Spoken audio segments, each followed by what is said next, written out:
Les premières cartes, c'était les Indiens, c'était les Chinois, c'était les Italiens. Et donc déjà, très très rapidement, on a voulu avoir une référence géographique. Et donc c'était les premiers systèmes de visualisation qui arrivaient à s'extraire de la vision locale. Alors, un autre système géographique, alors là je vais vous montrer, là c'est encore plus macro, donc là c'est la visualisation sur des planètes, sur la planète Terre, où là on a typiquement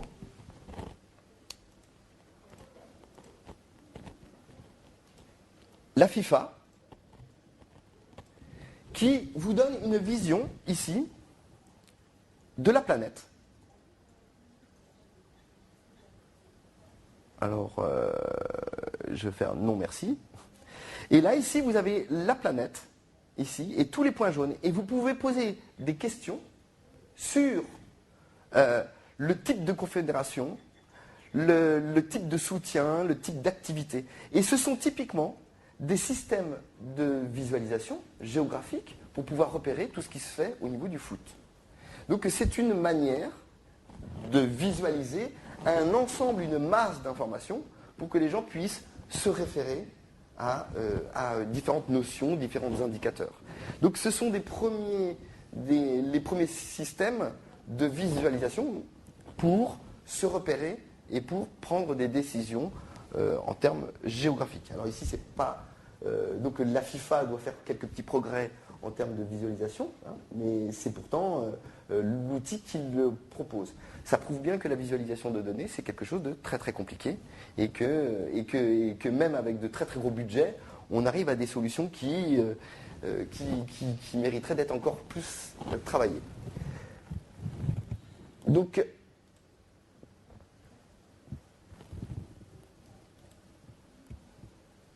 alors, je voudrais bien insister, hein, ce slide-là a été sponsorisé par le site web football.com. Hein, c'est bien, en fait, pour montrer que le football est porteur d'idées sur la visualisation d'informations.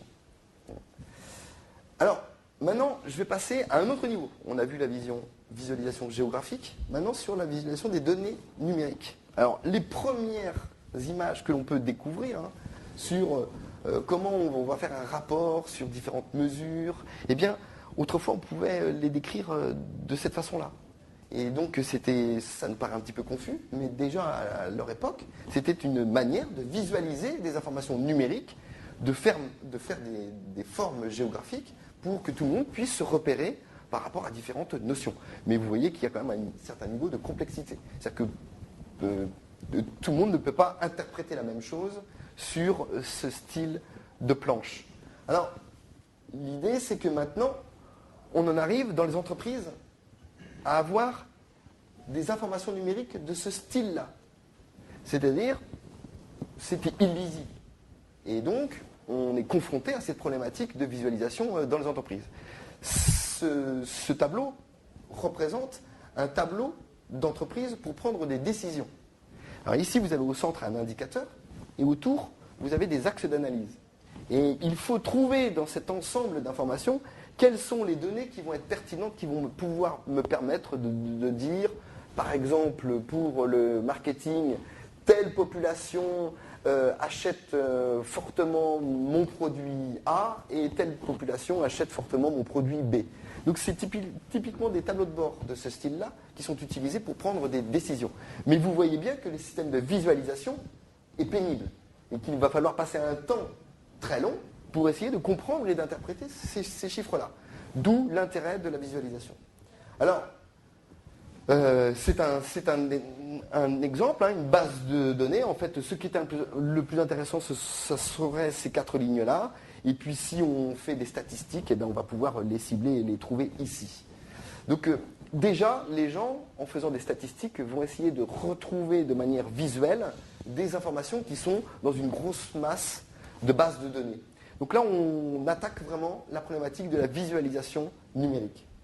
Et puis, les entreprises, alors depuis quelques années, il y a plein de software, hein, qui sortent du marché Et donc ils vont pouvoir permettre d'extraire de ce tableau que je vous ai montré au début, plein de graphiques, des beaux graphiques, très très sexy, sauf que vous allez en multiplier le nombre et qu'il va falloir un temps de plus en plus infini pour pouvoir tous les lire, pour pouvoir tous les interpréter, pour qu'ils soient utiles au fonctionnement de votre entreprise.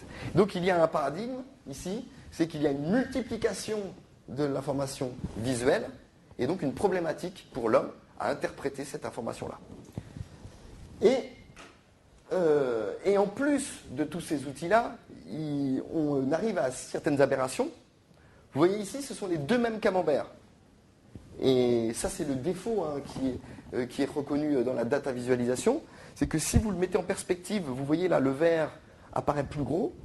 Et en fait, lorsque vous le mettez à plat, c'était le bleu qui était le plus gros. Vous voyez que même avec les outils de visualisation actuels, vous pouvez communiquer sur des idées fausses. Donc, même les tableaux de bord que l'on croit infaillibles peuvent vous apporter des raisonnements faux et des raisonnements subjectifs. Donc la visualisation, c'est vraiment un phénomène très très important. C'est un domaine très important pour éviter l'aspect subjectif de l'interprétation de l'information. Alors, tous ces tableaux de bord, il en existe. Alors ça, c'est un tableau de bord qui date de 1900 et quelques. Déjà à la main, il travaillait sur plusieurs tableaux de bord. Et puis là, vous en avez encore d'autres, où les gens inventaient des systèmes de visualisation pour essayer de reproduire des mesures et pour donner à des gens qui doivent prendre des décisions, tiens, tel ou tel phénomène est plus important que d'autres. Et donc que vous voyez toute la combinatoire, toutes les possibilités de visualiser des tableaux de bord. Alors, il y a un nouveau phénomène qui arrive sur le marché, c'est que comme il y a trop de données, comme il y a trop d'informations, il s'agit de la rendre de plus en plus facile à interpréter pour les gens. Donc il y a de nouveaux phénomènes qui arrivent sur le marché, dont un qui est l'infographie.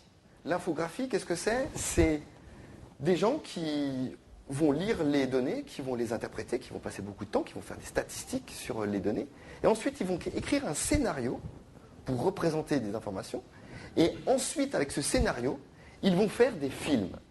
C'est en vogue, ça existe depuis quelques années aux États-Unis.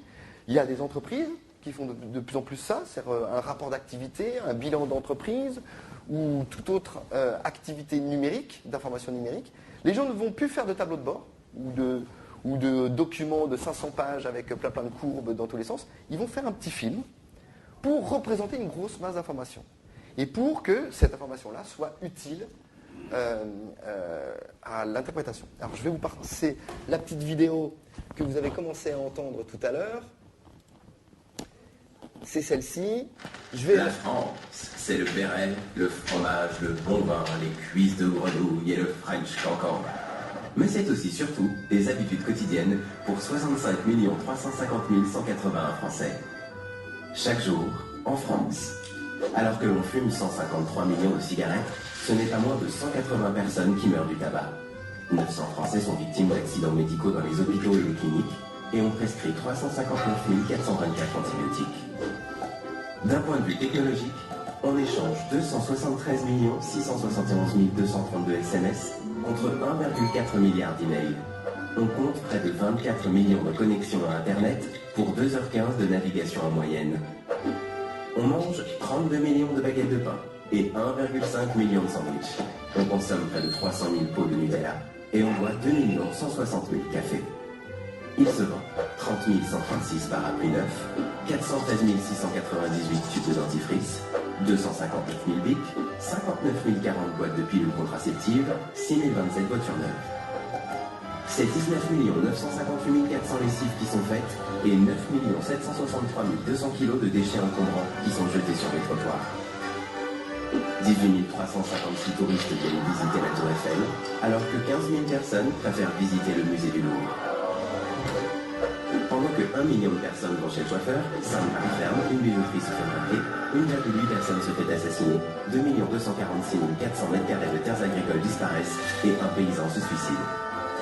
Côté cœur, 397 histoires commencent sur un célèbre site de rencontre. On s'adonne à 18 576 000 rapports sexuels et on célèbre 730 mariages par jour.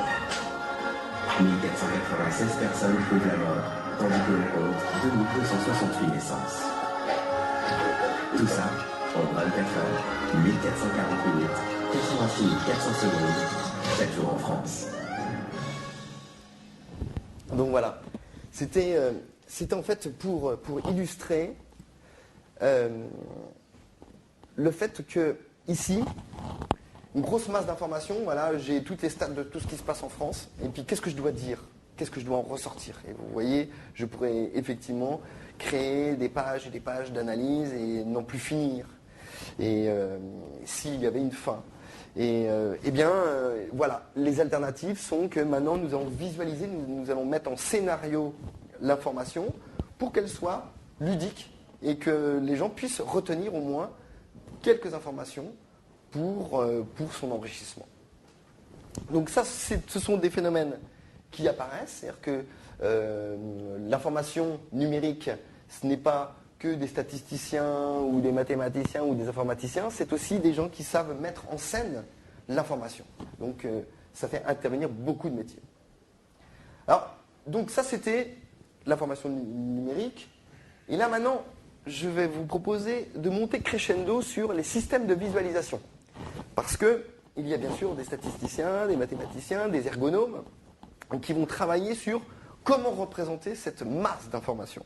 Et c'est un enjeu majeur où plein de choses sont à faire, comme je vous l'ai dit, au préalable. Alors ici, typiquement, c'est un système de visualisation. Alors, ça s'appelle les matrices de Cohen. Les matrices de Cohen, et chaque pastille, en fonction de sa couleur, en fonction de l'anneau, en fonction de la couleur à l'intérieur, la couleur à l'extérieur, de si elle est penchée ou pas, en fonction de ces 5-6 paramètres sur chaque pastille, eh bien, il y a des rapprochements qui sont faits. Alors, bien sûr, on ne sait pas sur quoi porte, à l'heure actuelle, sur cette matrice, mais elle veut, pour des décideurs, au lieu de voir des gros tableaux de bord, elle veut ici essayer de détecter des schémas rouges ou des schémas blancs qui permettent de dire, tiens, le schéma blanc veut dire à peu près ça et le schéma rouge veut dire à peu près ça. Et donc me diriger vers l'information qui va être pertinente pour mon analyse. Alors ce sont des systèmes de visualisation très abstraits. Par contre, il faut savoir que ça existe et il faut savoir que des grandes entreprises investissent sur des produits comme celui-ci parce qu'elles n'ont pas d'autres moyens pour interpréter des très grosses masses d'informations. Alors ça, ce sont les matrices de Cohen. Un autre type de matrice de Cohen, c'est en moteur de recherche.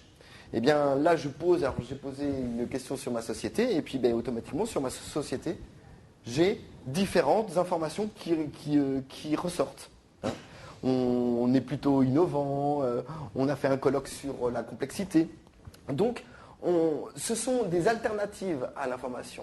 Quand on cherche sur Internet, on a une réponse en ligne, eh bien, il existe des manières matricielles de visualiser cette information-là. Alors, je crois que je l'ai mis en ligne. J'espère qu'il sera là. Non, c'est pas celui-ci, voilà. Et donc, typiquement, ici, j'ai tapé Niort numérique. Et bien, dans Niort numérique, qu'est-ce qui ressort? Numérique, Richard Stallman, le 19 mars à la clameur, informatique, Niort numérique 19 mars. Et donc, différentes informations. Je pose une question et j'ai, en fait, globalement, plusieurs autres informations qui me permettent d'accélérer ma prise de décision et ma visibilité.